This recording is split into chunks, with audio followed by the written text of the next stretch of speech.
Hi everyone, my name is Megan Torres. I'm 34 years old. I live in Charlotte, North Carolina, in an apartment I chose myself, furnished myself, and pay for entirely on my own. And I want you to know that detail right up front, because the way I grew up made self-sufficiency feel like the only safe thing I knew how to be.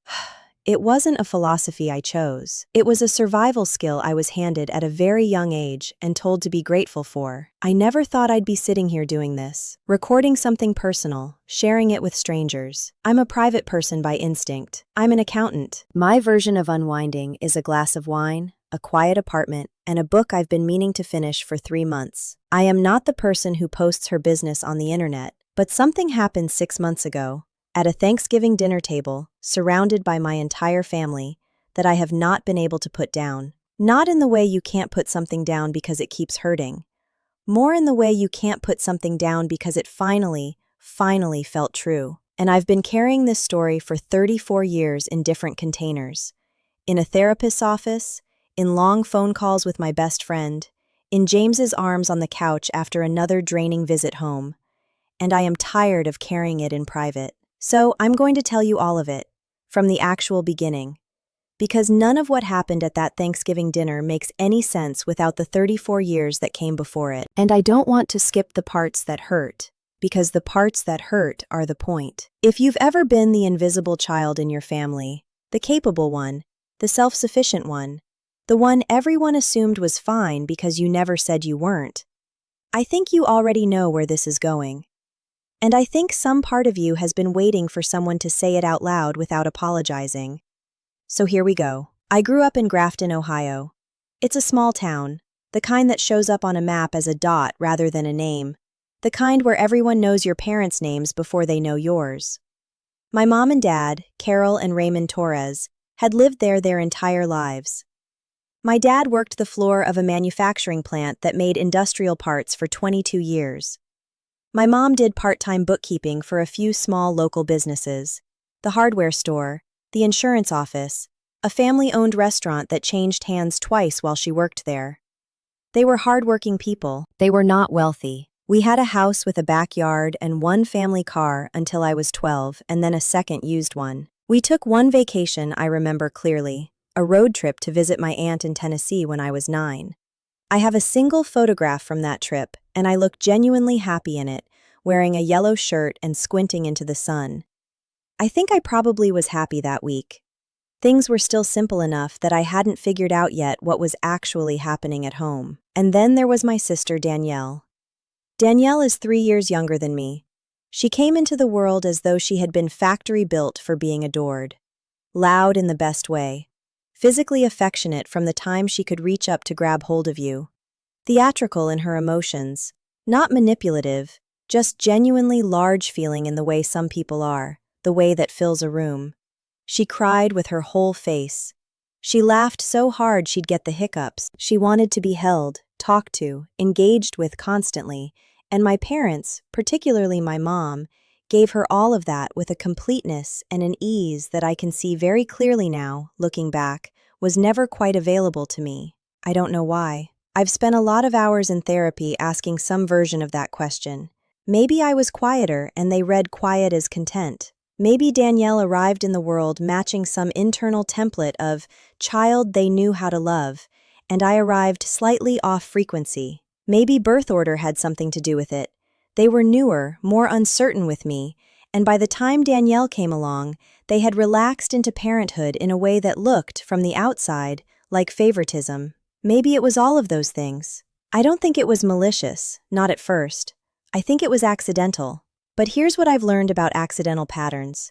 They stop being accidents the moment someone notices them and doesn't change them. And my parents had decades to notice. I started noticing when I was around 8 years old. I have a memory I've returned to more times than I can count. I was in 2nd grade. I had drawn a picture at school. Mountains, a yellow sun, something that was supposed to be a horse but looked more like a table with legs. My teacher, Mrs. Calloway, had put a gold star sticker on it, which to a 7-year-old feels approximately as validating as winning an award. I was excited. I brought it home through the back door, picture held up in front of me, and my mom was at the kitchen table helping Danielle, who was 5, trace letters on a worksheet. She had Danielle's small hand in hers, and they were both laughing at something, their heads bent together over the paper. I stood in the doorway for a moment. "Mom," I said, "look what I made." She glanced over her shoulder. "That's nice, honey." Then she turned back to Danielle. I took my picture upstairs and put it in my desk drawer. I don't know why I kept it. I found it when I was cleaning out my childhood room at 19. Gold star still on it. I know that story sounds small. I know a parent turning back to a 5-year-old who is mid-activity is not, taken in isolation, proof of anything. And I'm not offering it as proof. I'm offering it as a symbol, the clearest, most honest symbol I have for what the next decade felt like in that house. Showing up with something I wanted to share. Getting a glance. Being set aside. Not cruelly, not even consciously, just automatically. And going away quietly. That was my childhood. Glances and being set aside. As we got older, the differences stopped being symbolic and started being measurable. And I, being the kind of child who had learned very early that managing information was safer than managing emotions, started keeping track. Danielle did dance from age 5 to 17.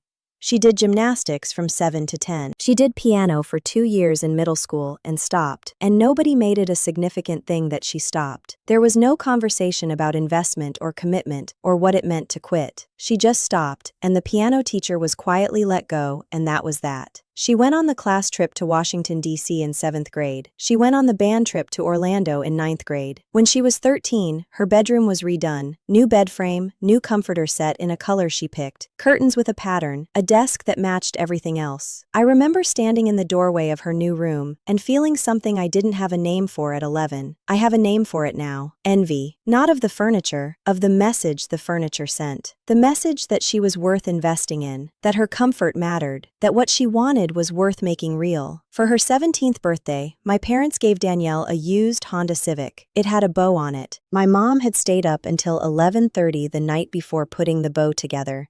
And I know that because I came downstairs for water and saw her at the kitchen table cutting ribbons. And she didn't hear me. And I stood at the top of the stairs and watched for a few minutes, and then went back to my room. I had worked at the grocery store on Route 9 since I was 15. By the time Danielle got her car, I had saved up enough for a down payment on my own used vehicle, which I bought with my own money, alone, at 19. I want to pause here and say something carefully. I am not telling you these details to draw a scoreboard. I am not sitting here cataloging grievances for the satisfaction of it. I am telling you the texture of daily life in that house, because context matters, because patterns are made of details, and because for a very long time, I let people convince me that each detail taken individually was small. It is only when you line them up that you see what they spell. And before I even get to the big stuff, and there is big stuff coming, I want you to know that the details were never really about the things themselves. They were about what the things said. Every choice said, her comfort matters here. Every absence said, yours is negotiable. And children hear those messages. They hear them with their whole bodies. They hear them in ways they won't have language for until they're adults sitting in a therapist's office, trying to understand why they apologize for taking up space. College is where this story stops being about feelings and starts being about money. And money, as any accountant will tell you, is documentation. It leaves a record. I was a good student. Not perfect. I had to work at it, especially in math, which is amusing given what I do for a living now. But I had a solid GPA, decent test scores, a clear direction. I wanted to study business with a focus on accounting. I had already been keeping the books on my own work hours and earnings since I was 15, in an actual ledger notebook I bought at the drugstore. And I found something in that kind of order that made sense to my brain in a way almost nothing else did. I applied to 4 schools, got into 3. Chose Ohio State's regional campus specifically because I had already done the math on what I could carry alone, and a state school was what I could carry. The conversation with my parents happened on a weeknight in March of my senior year of high school. I had been preparing for it for weeks. I had printed out information about student loans, about the FAFSA, about work-study programs, about 2 scholarships I was going to apply for. I came to the kitchen table with a folder. I had organized it by category.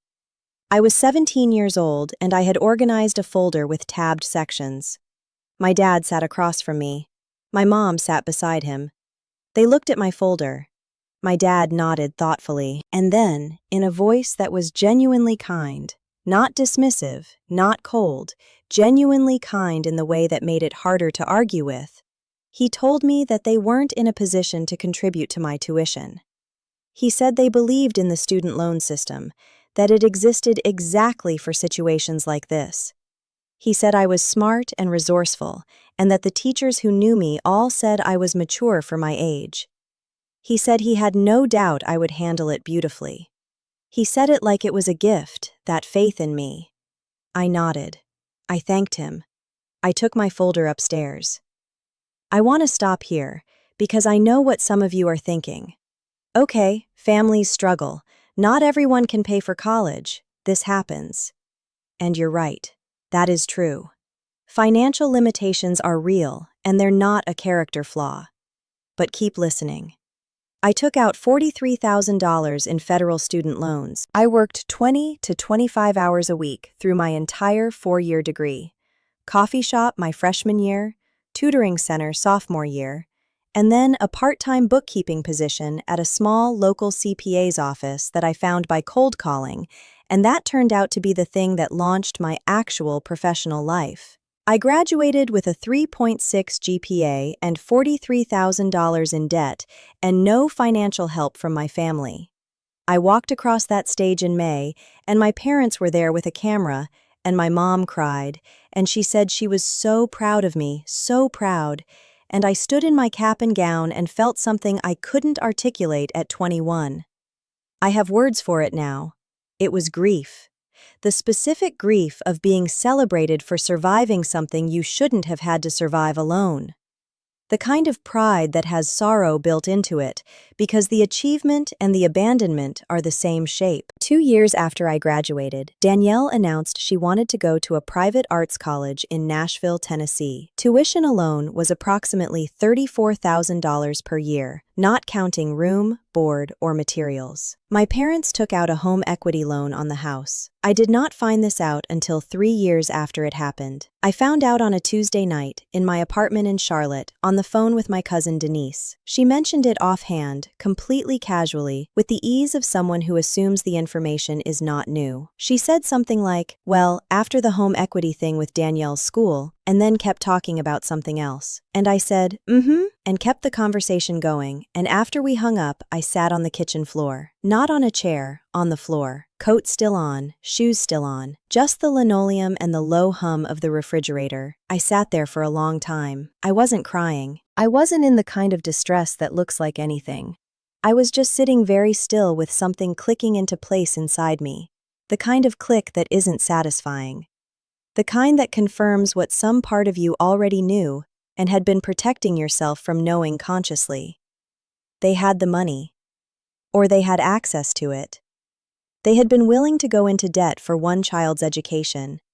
They had simply decided not to do the same for the other one. They hadn't been unable to help me.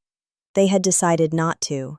And then, this is the part I replay sometimes, in the dark, at 2 in the morning. When Danielle dropped out halfway through her sophomore year at that Nashville Arts College because, and I am quoting my mother directly, she just wasn't feeling creatively fulfilled. My parents absorbed tens of thousands of dollars in losses and did not say a single word of reproach to Danielle. Not one hard conversation. Not one difficult reckoning. They grieved it quietly and moved on. And Danielle floated back home briefly, and then back out again, and life continued. Nobody made her sign anything. Nobody sat her down with a folder. I found all of this out in pieces, over years, the way you find out the truth about things in families, sideways, through cousins, through dropped comments at holidays, through the accumulation of small admissions that everyone else seemed to already know. After college, I moved to Charlotte. I got a job at an accounting firm. I worked hard. I got promoted. I built a team. I met James, my partner, at a work conference 3 years ago. He's in project management, steady and kind and funny in a dry way that I find endlessly entertaining. We have a good apartment, 2 rescue cats named Bernadette and Fig. A life I chose and built with intention. I am proud of that life. For a while, maybe 3 or 4 years after I left Ohio, I tried to maintain a normal relationship with my family. I called on holidays. I visited twice a year, sometimes more. I was pleasant to Danielle at family dinners, even when she talked about herself for 3 hours straight and didn't once ask what I was up to. My mom talked about Danielle on every call. Her latest project, her feelings, her social situation, her search for creative fulfillment. There were phone calls where I said approximately 11 words, and they were all responses to questions about whether I thought Danielle was making a mistake about something. But I kept showing up, because I kept hoping. That is the thing about the pattern I grew up with. It trains you to hope on very little. A glance and a, "That's nice, honey," is enough to keep you coming back if it's all you've been given. You calibrate your expectations to the minimum available, and you call it enough. Eventually, though, the cost of those visits and those calls got heavier than the return. I started spacing them out. 8 months between trips home, then closer to 10. I didn't do it dramatically. I didn't issue an ultimatum or write a letter. I just withdrew, the way you do when distance is the only form of relief you can access. And my parents noticed so little that they didn't ask about it. That, honestly, was the loneliest part. Not the distance, the absence of anyone noticing the distance. About 2 years ago, the calls started changing. My mom began calling more frequently, not dramatically more, not every week, but enough that I noticed. My dad mentioned, once or twice, that things had been a little tight. Small comments, dropped lightly, the way you test the temperature of water before stepping in. Then came the health scare. My dad was 67 when he had an episode of chest pains severe enough that my mom called an ambulance. He spent a night in the hospital. Cardiology follow-up stretched into months of monitoring, imaging, 2 separate procedures. The bills were significant even with insurance. At around the same time, I found out, again through Denise, again accidentally, that my parents had sold the house about a year prior. The home equity loan had been part of a restructuring conversation they'd had with a bank. They were in a rental now, a smaller place. The calls from my mom became weekly, and I want to be honest about what I did with that because it matters. I let myself hope. I am embarrassed to say how quickly I let myself hope, after everything. I thought maybe the health scare had recalibrated something in them. Maybe mortality had a way of doing that, clarifying what mattered, rearranging priorities. I thought they were reaching out because they wanted to actually know me, finally, for the first time in my adult life. I held on to that hope for maybe 6 weeks. Then came the Thursday call. I had just gotten home from work, had my shoes off, coat halfway off my shoulders. My mom's name on the screen, and I answered before I'd really decided to. "Megan." Her voice was different. Not upset exactly, but weighted. Like she was carrying something and had decided it was time to set it down. "There's something we need to talk to you about. Something serious." I sat down on the couch without taking my coat off. She talked for about 12 minutes, laid it out piece by piece, slowly, like she was building a structure I was supposed to be able to see the shape of. My dad's cardiology bills, more extensive than they'd let on. Imaging costs, monitoring equipment, specialist fees that insurance had covered only partially. A procedure that had left a gap no one had quite planned for. Some credit card debt accumulated over the past several years. The slow, quiet kind that happens when income doesn't quite reach expenses, and you close the gap with plastic month by month and tell yourself you'll deal with it later. "The home equity loan." She said this quietly, without quite looking at the statement, just placing it in the air between us and leaving it there, still carrying a balance. And then the piece I hadn't known. 18 months ago, she said, your father and I co-signed a lease for Danielle's apartment in Columbus. Her credit wasn't strong enough on her own. We co-signed because she needed a place and we wanted to help her stabilize. 3 months ago, Danielle stopped paying rent. 3 months months of missed payments. The landlord pursued the co-signers. My parents were served paperwork. They paid the back rent, approximately $5,400, to avoid a judgment. My mom told me all of this in a voice that was measured and factual, in the way voices get when the speaker is very carefully not crying. And then she paused, and the pause had weight. And then she said, "We were hoping you might be able to help us work through some of this. You've always been so good with money, Megan. You've always been the responsible one. We just thought, maybe you could help us look at the options." The total she had described was somewhere above $74,000 in accumulated debt. $74,000. And then silence. A waiting silence. The kind that expects a specific response. I told her I needed to think. She sounded briefly surprised. The faint, audible confusion of someone who had not expected to be made to wait. I said I'd call her back. She said, "Of course, take your time." I hung up. I sat on the couch in my coat and did not move for a while. James came out of the home office a few minutes later. He looked at me and said, "You okay? Who was that?" I told him everything. Every detail my mom had described. And then the context she hadn't provided. The home equity loan, the school, the choices, all of it, which James already knew because I had told him years ago. When I finished, he was quiet for a moment, elbows on his knees, looking at the floor. Then he looked up at me and said, very clearly and without cruelty, "Megan, they want you to help pay off money they spent on your sister, including debt from the home equity loan they took out for her college education, the one they never told you existed." "Yes," I said, "that's what's happening." He shook his head slowly, not in anger, in the kind of slow, baffled disbelief that arrives before outrage catches up. "What do you want to do?" he asked.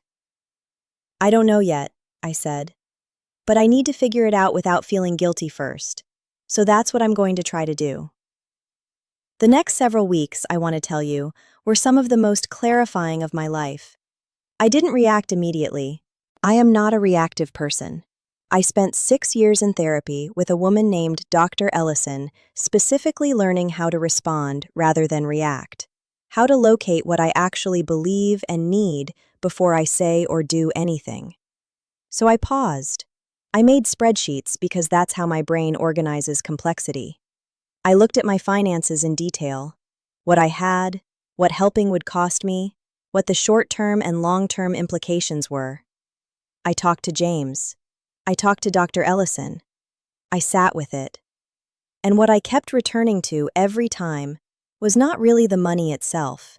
The money was real, but it was not the center of the problem. The center of the problem was the pattern. My entire life, I had been the one expected to manage without support, expected to build without investment, expected to be grateful for being called capable. And now, when there was something difficult and expensive that needed to be handled, the family reached toward me, not toward Danielle, who had received everything, but toward me, the one they had given nothing to. If I stepped in quietly, wrote the check, solved the problem, what was the message? The message was, this works. The message was, Megan can be called on when things collapse, after 30 years of not being called on for anything else. The message was, there are no consequences for the choices that created this situation. And the next crisis would come with another Thursday phone call. I also did something I hadn't done before. I asked questions, quietly, of family members who knew enough to be useful. Denise, who has no protective instincts about anyone's ego. My Aunt Patricia, who has known my family for 40 years and is constitutionally incapable of dishonesty. What I learned made the floor feel unsteady under me. Danielle had known about my parents' financial situation for at least 6 months before they called me. She had known and had not offered help, had not initiated a conversation, had not Googled resources or called their doctor, or sat down with a legal pad and looked at the numbers alongside them. She had continued her life, a friend's spare room in Columbus by this point, a part-time job, an online shop that hadn't quite launched yet, and left the hard thing to resolve itself. The people who had given her their home equity, their co-signing credit, 20 years of preferential love, were drowning, and she had looked away. And my parents had turned around and called me. I don't have language for that realization that doesn't sound like melodrama. I'll just say that it confirmed something I'd been afraid to name directly. The dynamic in my family was not accidental. It was structural. It had been built over decades, and without someone naming it, out loud, in a room where it could not be talked around, nothing was going to change. Thanksgiving was 6 weeks away. I called my Aunt Patricia. Patricia is my dad's older sister. She's 71, married to my Uncle Frank for 47 years, and she hosts Thanksgiving every year in a farmhouse-style house outside Columbus, with a wraparound porch and a kitchen that smells like it started cooking 3 days before the actual meal. She has known my family longer than my parents have known themselves as adults. She is, in the truest sense of the word, a witness. When I called her and told her I needed to say something at Thanksgiving, that I needed the whole family present for a conversation, she didn't ask what it was about. She just said, "Okay, Megan, I'll make sure there's time." The way she said it told me she wasn't entirely surprised. I loved her for that. James and I drove up from Charlotte on Thanksgiving morning. 8 hours with stops, left at 4 in the morning to make it by noon. We talked for a while, and then I put in my earbuds and watched the interstate scroll by and let my brain go quiet. I had rehearsed what I was going to say enough times that rehearsing it again felt like it would only make me anxious. I just needed to arrive. Patricia's driveway was already full of cars at 12:40 when we pulled in. Inside, warm and loud and layered, the way that house always is, 3 conversations happening simultaneously, and the smell of turkey hitting you the moment the door opened. My Uncle Frank shook James's hand. The cousins were at the kitchen counter eating apps already. Patricia found me almost immediately, took both my hands, looked at me for a second without saying anything, then she squeezed and let go. My parents were already there. My dad was in the armchair near the fireplace, talking to Frank. He looked older than I remembered. He'd lost some weight, and the cardiology months had left something tentative in the way he held himself, like he'd learned to be careful with his own body. My mom was in the kitchen. When she spotted me across the room, something complicated moved through her face, relief and anxiety, and something I thought might be guilt, though I wasn't sure yet. She crossed the room and hugged me, held on a half-second longer than usual. "I'm so glad you're here," she said. "Hi, Mom," I said, and I meant it, in the complicated way you can mean something and be bracing for it simultaneously. Danielle was on the couch, cream-colored oversized sweater, glass of sparkling water, phone in her other hand. She glanced up when I walked in, gave me a small, closed-mouth smile, looked back at her screen. She did not stand, did not put the phone down, did not ask how the drive was, how I was doing, what was happening in my life. In 34 years of being sisters, Danielle has asked me 4 substantive questions about my life. I remember each one. Not as a grievance, more the way you remember rare things. The way you remember a specific bird you only saw once. Dinner happened around 2. 15 people around a table extended with a folding piece at one end and mismatched chairs pulled from different rooms. Turkey and stuffing and Patricia's sweet potatoes with the marshmallows on top, and green bean casserole and rolls from the good bakery in town. Noise, laughter, a kid knocking over a cup, Frank's toast that ran a little long, Danielle talking to my mom about something involving a friend situation that seemed to require a lot of nodding. And I was there, present, calm. I made conversation with my cousins. I complimented Patricia's pie crust. I helped carry dishes. I was warm and I was composed, and I want you to understand what that composure cost. It is not the absence of emotion. It is the active, disciplined containment of it. It is exhausting in a specific and total way that only makes sense if you've done it. After the plates were cleared and the dessert was on the table, and the noise had settled into that post-meal haze of coffee and sugar and chairs pushed back, my dad cleared his throat. The table quieted.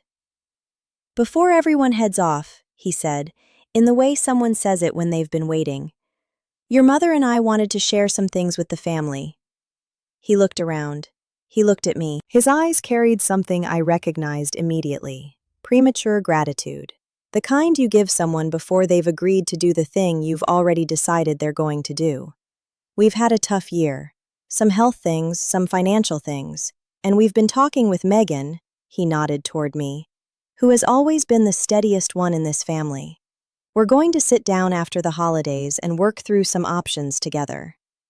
He said it as if it had already been agreed, as if I had already said yes, as if the phone call had been a negotiation rather than an opening. Every head at the table turned toward me at once. Cousins, Uncle Frank, Denise, Patricia, James, who didn't move a single muscle, but whose absolute stillness communicated everything I needed to know. I picked up my water glass, took a sip, set it down. "Dad," I said, and my voice was steady. "I appreciate you sharing that, and I do have something I need to say to this whole family, and I think now is exactly the right time." The room, already quiet, went quieter.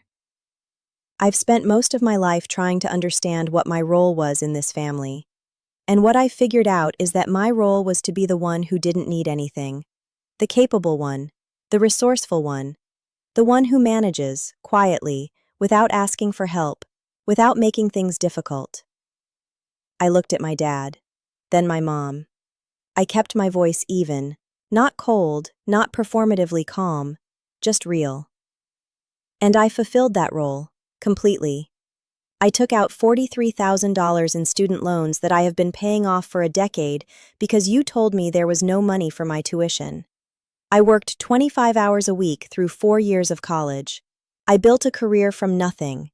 I did not have a safety net. I built one for myself, from scratch, because no one built it for me. I paused. But I have also known, in my body, in my bones, for most of my life, that this family made different choices for Danielle. No one moved. "I found out about the home equity loan eventually, Dad. The one you took out for Danielle's college the same year you sat across from me at the kitchen table and said there was no money for mine." My voice didn't shake. I was proud of that, quietly. "I know about the car and the classes and the trips. I know about the apartment cosign and the back rent you paid. I know what this family has invested in my sister over the course of her life, and I know what it has invested in me. And I have carried the weight of that knowledge for a very long time without saying it out loud, because I thought being quiet about it was somehow generous." My mom's hands were in her lap. I watched her fingers twist together. "It wasn't generous," I said. "It was just quiet. And I'm done being quiet about it." I looked at both of them, and I said the thing I had been practicing in my chest for years. "I love you, both of you. That is not something I am saying to soften what comes next. I say it because it is true, and because I have grieved for years the relationship with you that I never got to have. I genuinely love you, but I am not going to step in and manage this debt. I am not going to be the solution to a financial situation that was created by choices that did not include me, by a pattern that asked me only to survive and then expected me to rescue everyone when surviving alone wasn't enough. I won't do it. Not because I can't, because it would be wrong, because it would be the continuation of a story that should have ended a long time ago." My dad said very quietly, "Megan, we have always been proud of you." "I know you believe that," I said. "I genuinely do. But I need you to hear something." I leaned forward slightly. Being proud of someone's ability to survive without you is not the same as parenting them. And calling on them when things fall apart is not the same as having a relationship. Those are two different things. And I have been accepting them as if they were the same for 34 years. I can't do that anymore. Silence. Real silence. In a room of 15 people, which in that family is a kind of miracle, Danielle made a sound across the table, a sharp, small breath, the beginning of something. I looked at her directly. "Danielle," I said, and I made sure my voice was not unkind, because she is not the one I came to punish. "I don't blame you for the choices Mom and Dad made. Those were their choices. You were a child, and then you were a young adult receiving what was offered to you, and that's not your fault. I held her gaze. But you're 31 years old now, and you have known what's been happening with Mom and Dad for 6 months, and you haven't done anything. I let that land. Not cruelly, just clearly. I'm not saying this to embarrass you. I'm saying it because it is true and because it matters. And because I think everyone at this table who loves this family should know the whole picture. Danielle looked down. Her eyes were wet. And my Aunt Patricia set her coffee cup very gently on the table and said, "She's right." 2 words. 71 years and 47 years of marriage and 4 decades of watching our family behind them. 2 words that landed like a verdict that everyone in the room had already known was coming. My dad rubbed both hands over his face and didn't say anything for a long moment. My mom was crying. Quietly, hands still in her lap, the kind of crying that happens when something true arrives before your defenses are ready. "I didn't realize," my dad said eventually, to the tablecloth, "how much you had been carrying." "I know," I said.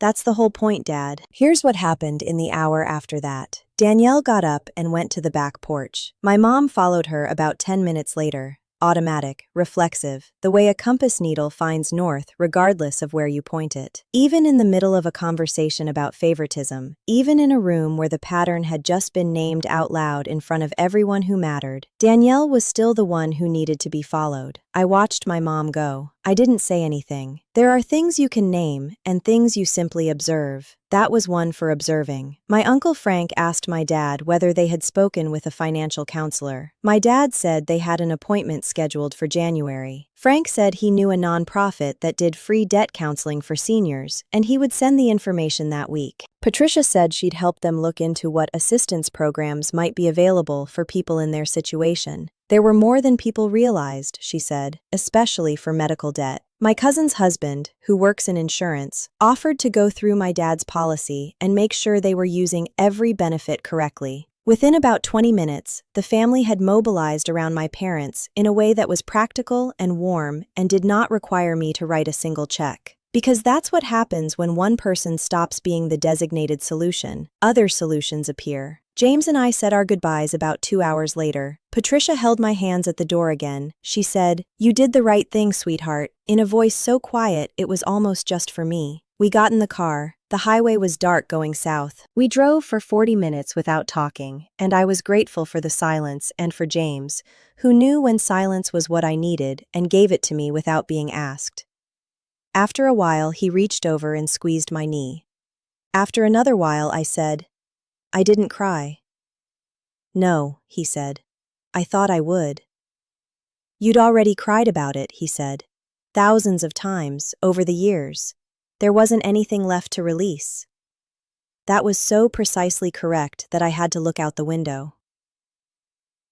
In the weeks after Thanksgiving, things moved slowly and imperfectly, the way real things move. My mom called 4 days later, in the evening. She didn't open with a request or an update about Danielle. She just said she'd been thinking about what I'd said every day since I said it. She said she was sorry. Not a big, sweeping apology, halting and specific and imperfect, the way honest apologies are. She said she was sorry for the college money.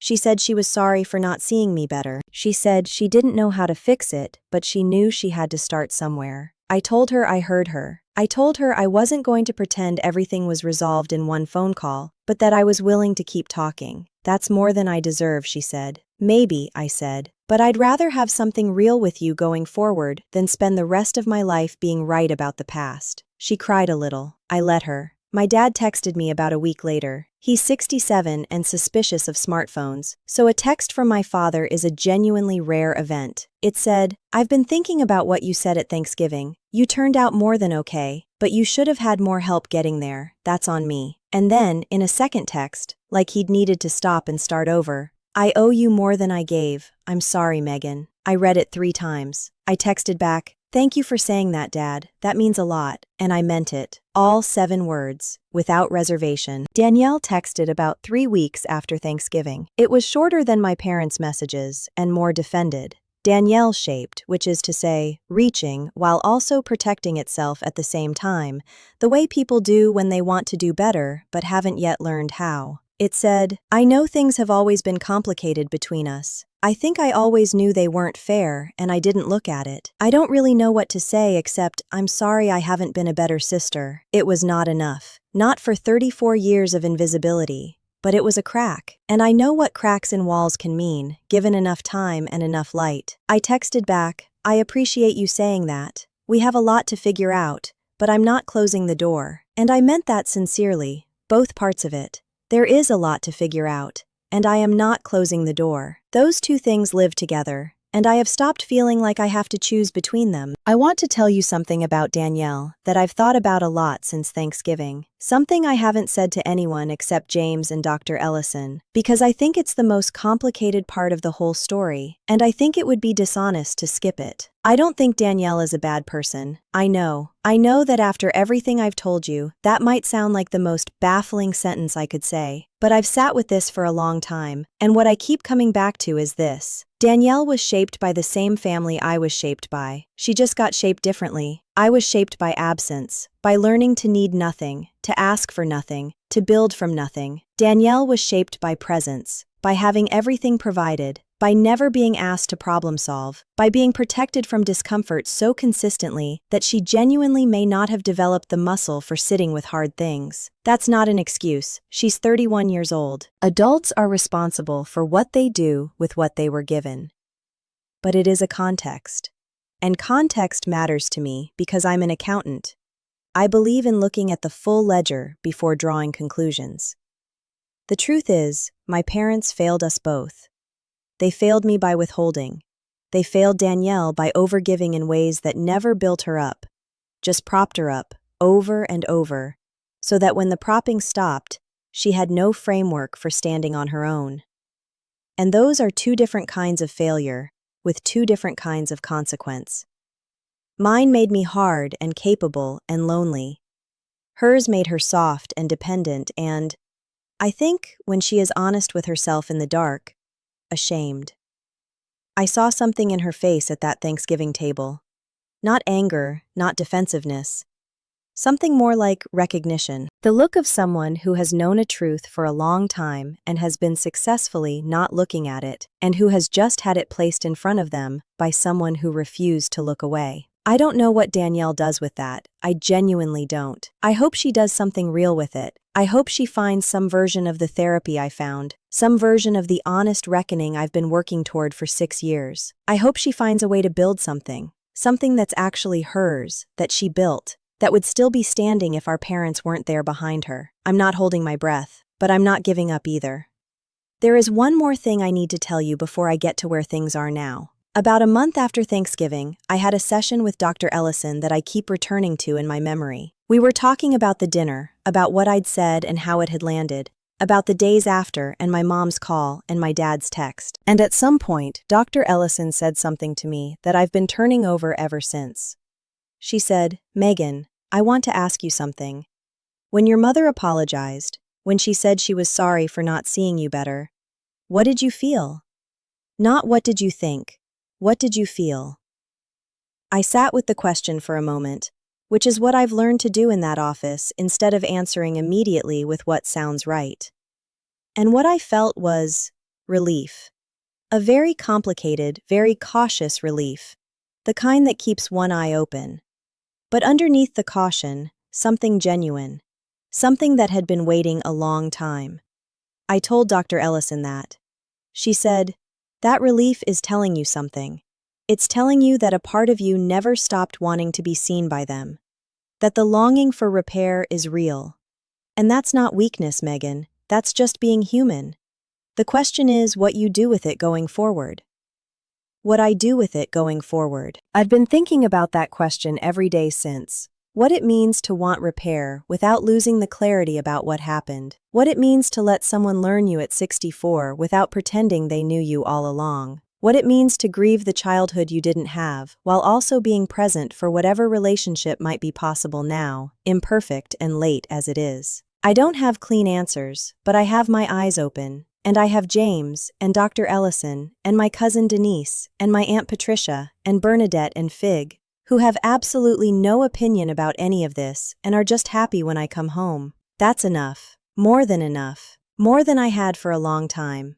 Here is where I am now, 6 months out. My parents are working with the financial counselor my uncle found. They've consolidated and restructured and are on a payment plan manageable on their fixed income. My dad's heart is stable. My mom has joined a support group at their church for financial stress and caregiving, and she mentioned it to me on a call last month with the surprised relief of someone who expected nothing and found something that helped. She calls me every week now, and the calls are different. She asks about James, about work, about the cats. Last month she asked what I was reading. She'd never asked me that in 34 years. I told her and she said, "That sounds like something you'd like." And there was something so simple and so accurate in that. She was actually seeing me, the person I actually am, that I sat with it for a while after we hung up. She is learning me, at 64. It is late, and it is real, and I am grateful it's happening at all, and sad that it took this long, and determined not to waste what remains. James and I are fine. Better than fine. Last month, he came home with a bunch of tulips, not for any occasion, just because, and put them in the blue vase on the kitchen windowsill and said, "You looked like you could use something nice this week." And I looked at those flowers and I thought, this is what it feels like to be seen, to be considered, to be someone whose needs someone else notices before being asked. This is what I should have been learning love looked like when I was 8 years old, standing in a doorway with a gold star picture. I want to end with something I've needed to say for a long time, not just to you, but to myself. For a very long time, I told myself a manageable story about my childhood. I told myself I was fine, that what didn't kill me made me stronger, that my self-sufficiency was an asset, my independence was a gift, my ability to survive without a net was something to be proud of. And parts of that are true. I am strong. I am capable. I know how to build a life from close to nothing, and that is genuinely something. But I also want to be honest, honestly honest, in a way I haven't always allowed myself, about what it cost. It cost me years of believing that needing help was a weakness and asking for it was an imposition. It cost me a childhood where someone should have been watching out for me and wasn't. It cost me a family relationship that should have looked different from the very beginning. It cost me 20 years of performing fineness for people who never noticed the performance. It cost me the kind of ease that comes from knowing that somewhere in the world, someone has you covered. And I have never, not once in my life, had that feeling from my family of origin. I am not telling you this because I want sympathy. I have a good life. I have love in it. I have built something real and I am proud of it.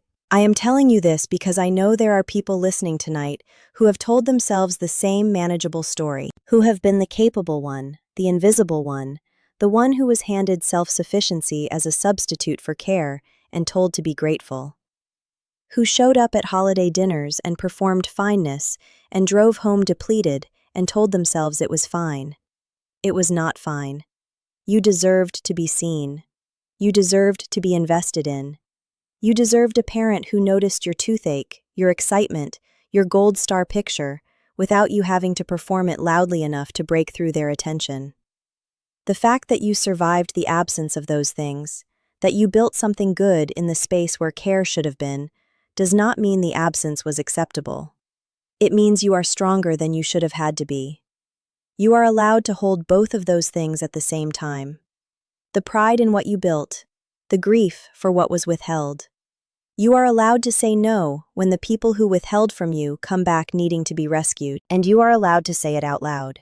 In a room full of family, without apologizing for existing. That is what I did 6 months ago at my aunt's Thanksgiving table. I would do it again. Before I go, because I know this was a lot, and I know some of you have been sitting with this story the way I sit with certain books, afraid to move too fast, I want to ask you something.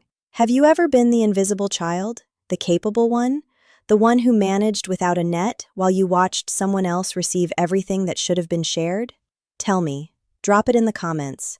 I read every single one, more than you'd think, and I respond when I can. Because knowing I'm not alone in this has meant more to me than I have words for.